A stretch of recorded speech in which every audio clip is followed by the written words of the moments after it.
Come on, where you going? You can't go out there. Look, it's contaminated. Everyone's pretty much dead. What are you, fucking retarded, Nick? Look, I'll show you. See, there's nothing wrong. Hi. Okay, I'll stay.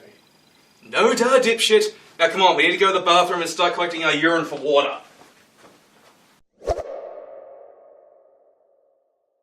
Number 10, Cloverfield Lane, the sequel to Cloverfield. The alright found footage movie, and, well, this movie's actually pretty good. Like, it's got some problems, but it's good. That's the least you can ask for from a movie that nobody was really asking for. Story-wise, it focuses on this woman who's going through some relationship problems. She leaves her fiancé, she's driving at night, when something runs her car off the road. She then wakes up in the underground bunker belonging to a man named Howard, played by John Goodman, who tells her that there's been an attack and the air is contaminated. Alongside him is another man who's in the bunker as well, and after a failed escape attempt, she soon learns that Goodman's character was telling the truth. Something is going on up on the surface, and they can't afford to leave for a whole year. But as tensions begin to mount, it soon becomes apparent that Howard isn't exactly all there himself, and some things may not be as they appear to be. Now, the first twist you immediately think is, oh, it turns out the air isn't contaminated, it's safe to go up there, and that is the case, but it's kind of undermined by the fact that this woman with a bloodshot eye and sores over her body, she shows up and then dies.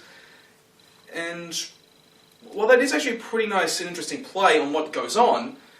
There are some things that really just don't get answered. A good point of intrigue is when Howard brings up his daughter Megan, and then it's revealed that the photo he showed wasn't actually Megan, it was this other girl who disappeared.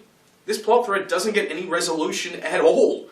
We get some more stuff that plays into it, like a carving of the word help on the window of an emergency escape hatch, but there's no real payoff, there's no resolution. We just get a loose plot thread that really is just ignored at the end. And then there's the ending. I mean, the way it happens, it just feels like it's something out of The Village. In fact, it reminds you so much of the bad Shyamalan movies. When the protagonist does escape Howard's bunker, okay, we then see this alien spaceship floating around, which then deploys this diamond dog monster that attacks her, then it tries to eat her, she drives away in the dead woman's car. Then we hear this on the radio, there's all these attacks happening across the US, there's a resistance movement, and the woman, the protagonist, she then drives off to the nearby city of Houston to join the resistance, and it's fucking sequel baiting. But this twist ending really does nothing except to just make you go, what the hell, and tangentially connected to the first movie. In the most questionable way possible. It would have been better if we actually saw like another one of the giant monsters, or just the giant monster from the first film skulking in the distance. To touch on the actors, they're all good here. Like, Goodman's as good as you'd think he would be. Though he does have the issue that when he first appears on screen, you just go, okay, that's the guy from Roseanne. Now, I'm not a huge John Goodman fan, like I haven't seen him in a lot of stuff, but that's the first thought that came to me. But after the protagonist's first failed escape attempt, that's when he becomes more human, and you can, or should I say believable, and you can see him not as John Goodman the actor, but as Howard. And when Howard goes full-on crazy with the I forgive you scene, oh man, he becomes genuinely terrifying. You do not want to mess with the Goodman. The other two actors are good too, but Goodman steals the show. But Cloverfield Lane wasn't the only high-profile movie to come out these last couple of days. There was also Zootopia, which is good. It's not great like how websites like Rotten Tomatoes make it out to be, but it is good. In fact, it's better than Cloverfield Lane. It's set in a world where humans never appeared and all the other animals have evolved into anthropomorphic versions of themselves and found the city of Zootopia, a place where creatures of any type or environment can make themselves out to whatever they want to be. And we're introduced to this via the protagonist Judy Hopps, a bunny who dreams of being a police officer. And while she does succeed in her dream, she soon learns that she's going to face some discrimination in Zootopia as the city's not all it's cracked up to be.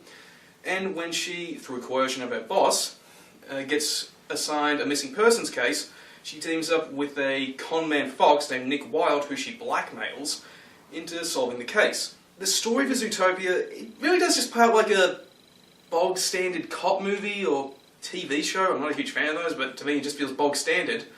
So, not a lot to write home there about, but the characters are just fantastic to behold. They got really creative with the city. I mean, that's one reason to actually see Zootopia, to see how a city that can house, like, tall giraffes to small little shrews and medium-sized foxes? that's all built and how all these different types of creatures interact with the city environment and each other. That's really cool to see. And again, the characters, they're all wonderful, three-dimensional, and well-rounded. Actually, much more so than the characters in Cloverfield Lane, where they just, well, kind of just spew their backstory. Granted, that does happen in Zootopia, but with a bit more nuance. And the voice acting is just great, okay? Like, everybody here gives a great performance, even the secondary characters.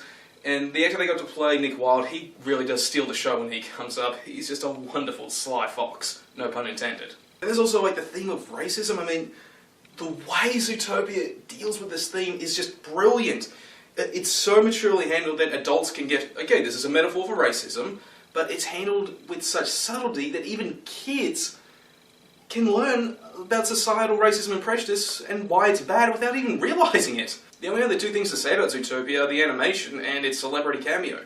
The animation is in itself amazing. I mean, again, the amount of detail that went into this world is just phenomenal, and the amount of work that must have gone into just rendering out every single character with all their visible fur. Oh man, like, Disney Animation Studios really do deserve a round of applause just for that in of itself.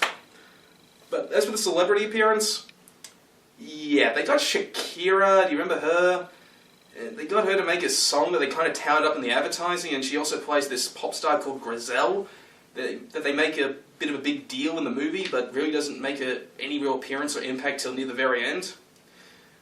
Yeah, the song really doesn't come into play till at the very end during the credits, and even then it's really no let it go. If it wasn't for the minor deficiency in the story of it being, you know, pretty just bog standard when compared to a cop drama, Zootopia would be great, but that kind of weighs it down to just being good. So, both Zootopia and Cloverfield Lane, they're 7 out of 10 movies, but if I had to recommend one over the other, I'd say Zootopia. I'd recommend seeing that, then Cloverfield Lane. Yeah, so go see them in that order. You're in for a good time, regardless of which one you choose. Alright, I hope you guys enjoyed this review. I enjoyed making it, and I hope you enjoyed watching it. And if you really did like this video, don't forget to like, favourite, and subscribe. And be sure to tune in sometime next week when I've got my review of Batman vs Superman ready to go. Open to see the Caped Crusader take down the Man of Steel in a compelling and interesting way. I know you are too.